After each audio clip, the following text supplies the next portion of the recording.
Welcome everyone to another installment of Pomade Survival Guide. And today we'll be discussing on how to deal with oil-based pomade buildup and how to wash it all out. I'm your host, Danny, and today we'll be talking about the essentials of degreasing and everything you need to know to wash oil-based pomades out of your hair. So first of all, let's take a look at the word degreasing. What does it really mean? Degreasing is basically the complete removal of oil-based pomades and any buildup that they leave behind. In case you don't know what buildup is the leftover residue left behind by oil-based pomades after a wash or review, because oil-based pomades do not wash in one go. And if you're watching this video, I assume that you should already know this. And you probably searched this video up because you need help with washing the oil-based pomade out of the hair.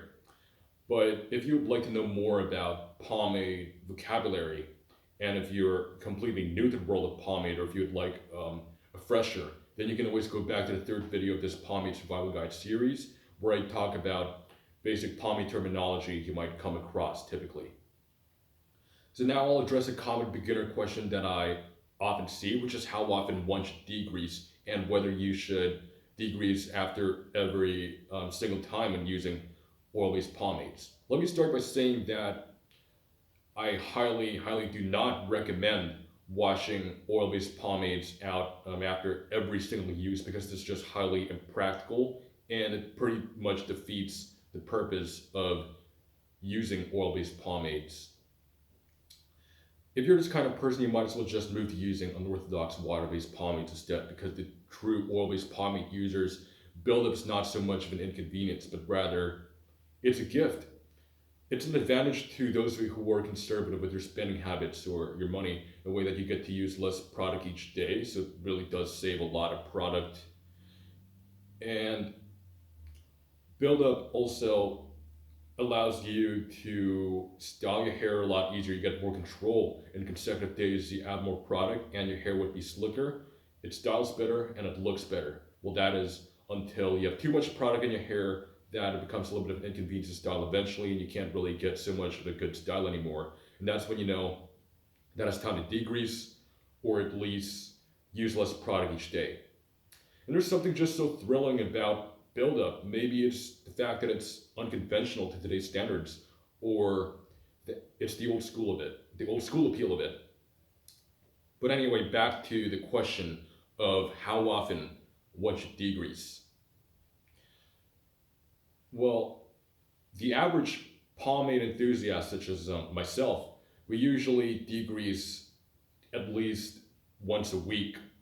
I personally like to do it on either Saturday night or on Sundays. And then after I degrease, Sunday would pretty much be a rest day, or I'd just use something really light to just keep my hair in place if I need it, such as just a light hairstyler cream. But your personal degreasing schedule totally depends on your personal preference, and there are also a couple of parameters at play over here, such as your hair type and hair density, and how much additional product you add each day, and your local climate, the temperature and humidity. And also sometimes you might also notice, like I mentioned earlier, if you notice hair becoming an inconvenience to style, and if it just starts to look a little funny. For example, if you rock a side part, you would notice that your hair would get too flat eventually and too slicked down. Or if you have a pompadour like myself, you would notice that you can't get a nice rounded forward shape anymore. Then you would know that it's probably time to degrease. But I recommend degreasing for after building up for a minimum of 3 days. Obviously, you keep stressing this out. Do not degrease every single day, because that's not what oil-based pomades are for. Just use the buildup. Use that as an advantage. Now you might ask me what you should do in the intermediate days leading up to whenever your degreasing day is. I recommend that you wash your hair every day, but washing your hair does not mean degreasing. Just at least clean your hair out. Only rinsing with water is actually sufficient. I mean, oil-based pomades have the tendency to be pretty sticky, so they might attract dirt throughout the day, and water is sufficient to keep the grime and filth out of your hair and to also prevent it from smelling bad.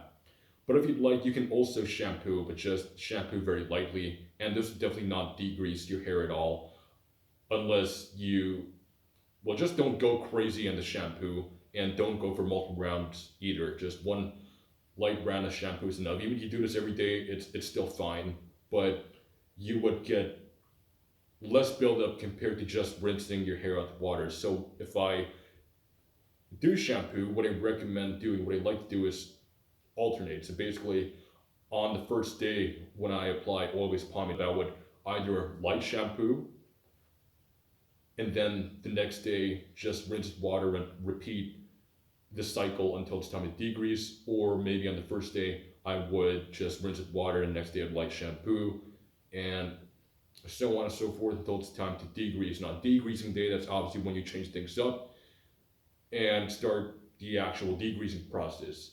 And now I will talk about how it's done. So the first method is the use of degreasing shampoos. Now the oil-based pomade market is pretty specific, that you can call the niche. So you can expect that there are some shampoos targeted specifically for this market and designed for the application of aiding in the washout of oil-based pomades.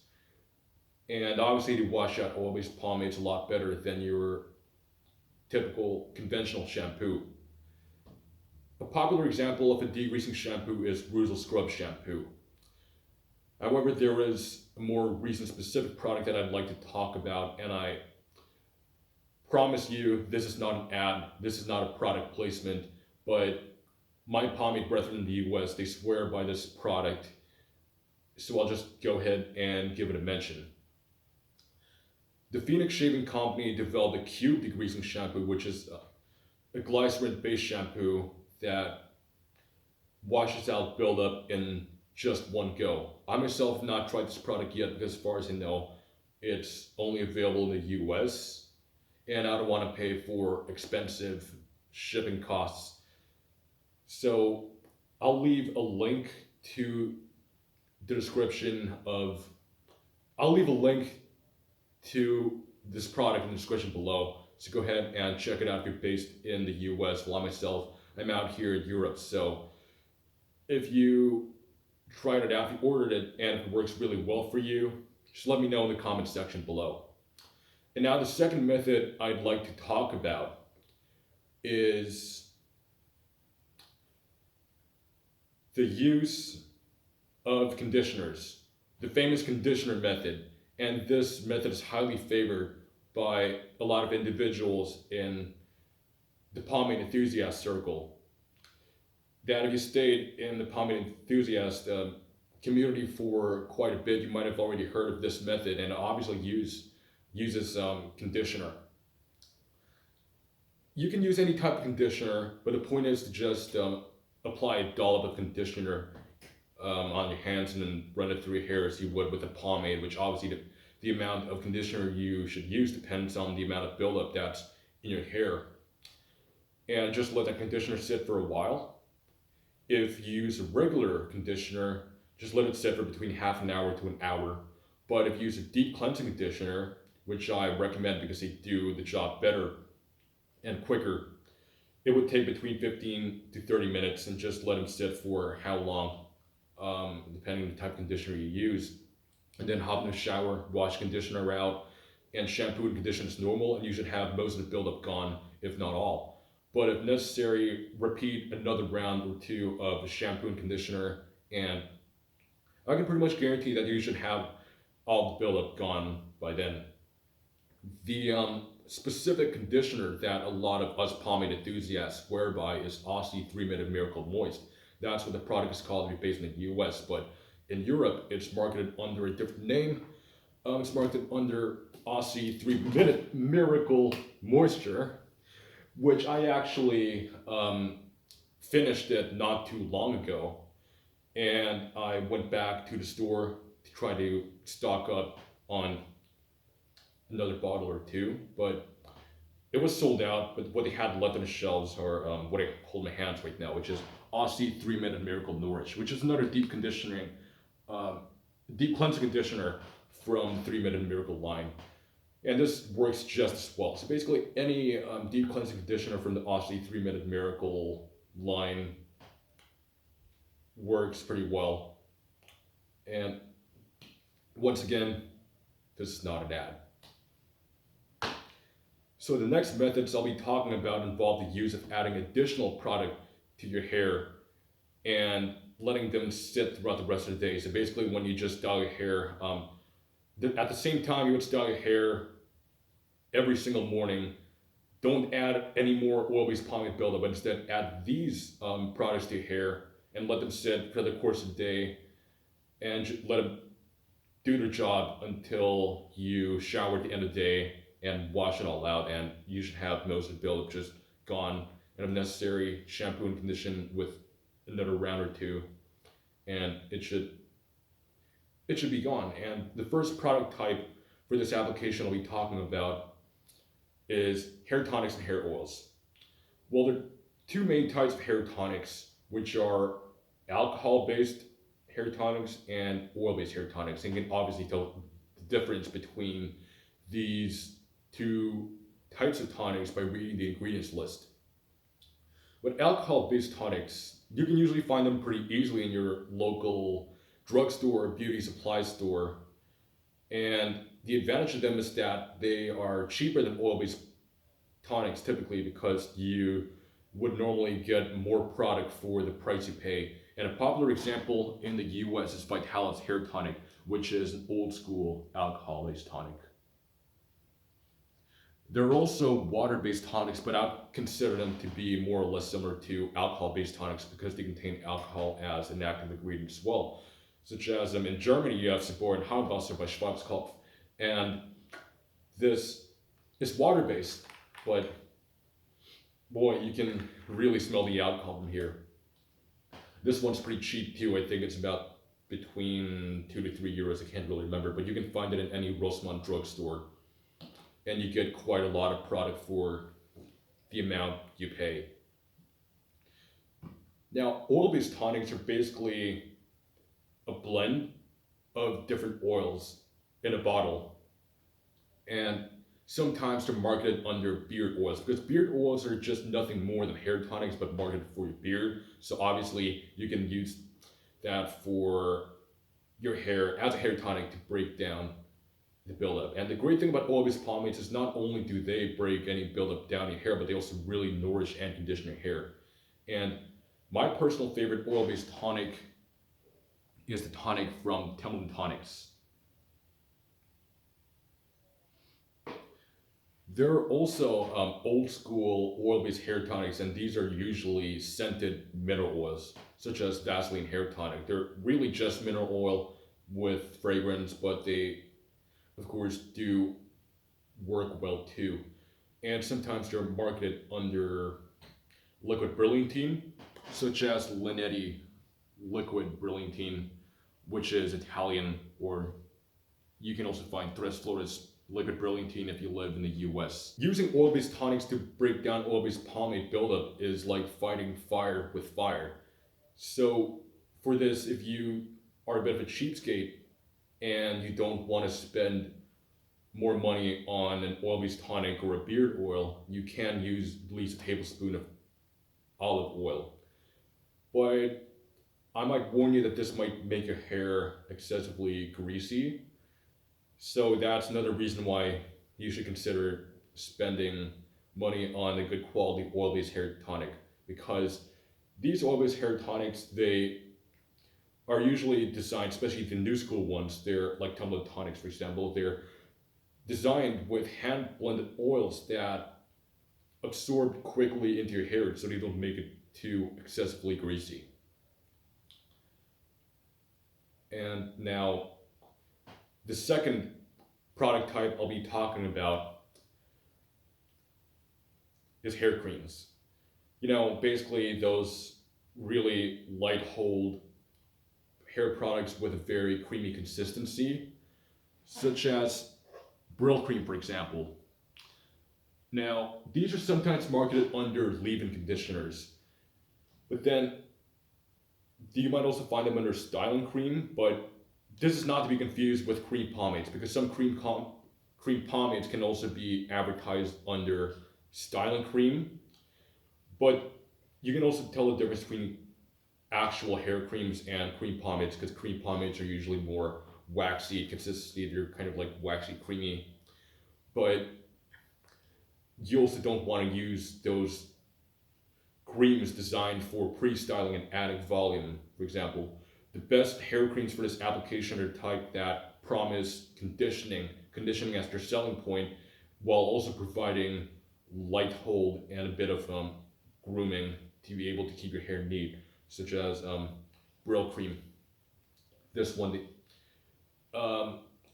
you would notice that Brill cream advertises itself to style and condition hair at the same time. So these types of hair creams are the best usually for breaking down any buildup in your hair. And now the final hair product type I'll be talking about to break down buildup is hair gel and gel pomades.